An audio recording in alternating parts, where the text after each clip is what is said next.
ஏண்டா ஒடி ஒளிற 4 வால்ஸுக்குள்ள மட்டும் ரூல்ஸ் பேசி நடிகிற நான் அதே ரூல்ஸ ரோட்ல பேசினா ஏண்டா வந்து கொலைகிற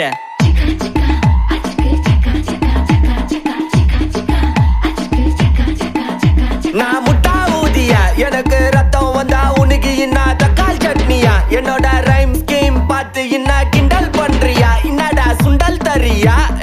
ஆட்டு தொட்டில ரோட்டு முக்கல ஒளிஞ்சு நிக்கிற ஒயிட் காய் ஜோப்ல வச்சிருந்த டைம் லிமிட் உள்ள காசு அடிச்சது nice try nice try nice try மக்கா மிஷி பிரச்சனைய லெஃப்ட் ஹேண்ட்ல ஹேண்டில் பண்ற மைக்கேல் சி no more boomer taxi انا sir ரொம்ப பிஸி பஸ் காப்பி பால் மெயின் டி-ஷர்ட் போட்ட